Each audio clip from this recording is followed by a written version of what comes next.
Pagpasok mo nga ng gate, eto yung bubungad sa'yo. So yes, medyo makalat nga siya kasi meron akong hinalungkat dito sa may storage area namin and gusto kong mas maging maaliwalas pa nga siya. So yun na yung mga nakasampay kaya pinag-aalis ko na, and then yung mga camping chair, binalot ko na lang din doon sa mga lagayan nila. So ito nga pala mag-aama ko, kaalis lang nila, pupunta sila sa kabilang dito bahay. Dito sa dulo na left side kasi talaga yung naging storage area ko and hindi ko talaga gusto yung itsura niya dahil medyo masakit nga sa mata, ay sore, kaya naman naisipan ko magdagdag na rin ang isa pang storage cabinet dahil sobrang gulo nga doon sa may pagpasok ng gate. Kaya sabi ko dito ko na nga lang siya i-unbox at i-assemble sa labas. So medyo nahihiya nga ako kasi may mga tumadaan-daan pero keber na lang yan. At least kahit papano maayos naman yung lighting dito. Habang nag-assemble nga ako dito, may dumaan na delivery rider. Meron siyang inabot sa akin 2 bagong parcel. Pero siguro iniisip nila ang gastador naman itong babaeng to. Lagi na lang may ino-order.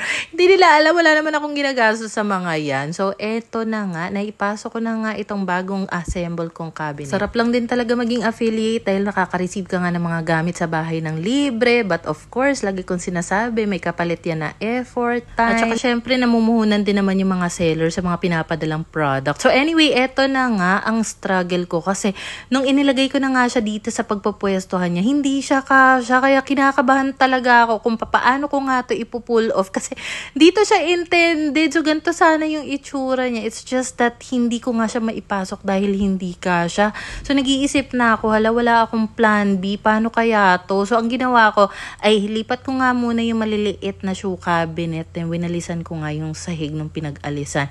So ang ginawa ko nga pala, kung ganito kasi yung magiging pwesto niya, wherein yung mga cabinet nandito sa kabilang pader, parang ang boring tignan nitong side ng pintuan kung dyan ko ilalapat yung lamesa. At saka sabi ko, hindi ako aabutin ng mga clip fan dyan. So sabi ko, ibabalik ko na nga lang sa dating pwesto yung cabinet, and then yung bagong dating na cabinet idinikit ko lang sa kanya, tapos itong mataas na shoe drawer namin, hindi, shoe cabinet yan. So nilagay ko na nga siya para maharangan yung buta sa grills, and tuwang-tuwa talaga ako kasi napagkasya ko siya. I don't know bakit this time nire-arrange ko lang naman siya, pero somehow napagkasya ko lahat and sobrang happy ko talaga niyan. Alam mo pa, kanina kasi mukha lang mabilis yung mga pangyayari dahil naka-timelapse, pero ang tagal ko kayang pinag-iisipan kung paano yung diskarte. Pinagpawisan na nga yung kilikili ko dyan. Pero sabi ko, ay hindi, push natin. At saka madalas ko na rin itong maranasan every time nagjo-general cleaning ako. Kahit nung nasa kabilang bahay pa kami, nung hindi pa kami nakabukod, yung tipong ang sipag kong magsimula, tapos kalagitnaan, kinakabahan na ako. Paano ko ba ipo-pull off to? Bakit kasi sinimulan ko pa? Pero ang ending naman, nagiging maayos naman. So sabi ko, ay, caring-carry to. So dito naman sa kabilang side, as you can see, wala kami masyadong laundry basket na dyan. Yung color brown na lang and hindi pa siya puno. Pinagsusort ko na rin pala dito yung mga small toys ng mga anak ko. Kasi yung mga stuffed toys nila, meron ng maayos na lagayan sa kwarto. So etong maliliit na toys na ito, sinort ko siya para yung iba na medyo sira na, itinapon ko na. And then, ang laking bagay lang din talaga na may mga clip fan dito sa grills kasi nga kapag nakatambay kami dito umaga, hapon or gabi, talagang maliwalas siya kahit pa paano dahil nga sa mga clip fan. Kaya gusto ko talaga yung pwesto ng mga upuan lamesa is nandito sa pader na ito kasi nakatapat nga siya sa clip fan. And before talaga sa storage area, maraming mga malalaking boxes ng diaper, tissue. So inalis ko na nga sa lagayan or sa mga boxes yung mga laman, and then pinag-a-arrange ko na nga lang dito. Ito nga pala mga storage boxes na color blue. More than a decade na rin talaga sa akin yan. Siguro almost 15 years pa nga kasi naalala ko, nag-work ako sa call center, tapos naging independent nga ako sa boarding house ako nakatira.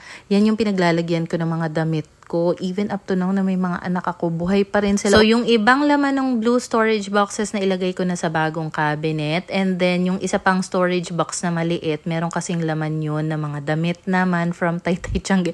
Ang tagal, tinry kong ibenta yan, wala namang bumibili. Sabi ko, antayin ko na nga lang maglakihan yung mga anak ko, suotin nila. So pinaglilipat ko na lang sa maleta yung mga damit na yun, and eto naman yung kabilang side. So nilagay ko lang sa eco bag. Eco bag ba yung tawag dito? Na purple. Lahat ng mga toys. Kasi alam nyo ba ang bala ko? Sasabunin ko yung mga yan. Hugasan ko. Kaso inabot na nga ako ng gabi. Hindi pa ako tapos. So nilagay ko na muna sila doon sa malaking storage box na ginagawa na ring swimming pool ng mga anak ko. So eto na nga yung final result. Pagpasensyahan nyo na marami nakapatong sa cabinet. Pero mababawasan din naman yan once na magawan ko ng content yung mga parcels na nakapatong dyan. And then ito naman yung kabilang side. So yung mga camping chair namin nandito na lang nakalagay sa may bike ko para in case natatambay kami sa may labas, easy na lang siyang kunin. At saka lately din kasi mas madalas ako nakatambay dito kaya gusto ko talaga na maaliwala siya. At saka gusto ko kapag magfi-film ako dito wala akong tinatago na isang storage area part na pangit. So anyway, ayun nga, laking tulong talaga ng bago kong cabinet. Anyway, yung link ng mga yan nasa comment section, sa showcase ko or sa bio. So, ayan, magpapahinga lang muna ako dito sandali. And alam nyo ba, pinagmamasdan ko nga itong nasa harap ko yung gamit na meron kami, yung bahay na tinitira namin. Sobrang blessed, sobrang grateful ka lang din talaga na parang few years ago, pinagdarasal ko lang to na makabukod kami kahit maliit na bahay. Pero ngayon, kahit papano, andito na kami, nakabukod na kami. Ang aesthetic pa ng bahay. Although renting pa lang kami for now, pero pwede na rin to. Magandang panimula na rin siya. So sa mga hindi pa nakakabukod dyan, huwag kayong panghinaan ng loob dahil darating talaga yung time. Makakabukod din kayo kahit renting pa lang yan sa umpisa, okay na rin. Samahan lang din yan ng sipag, ng tiyaga, prayers. And ayun lang, thank you so much sa panonood ninyo. And mamaya siguro kapag kaya ng time, mag-upload ako ng vlog.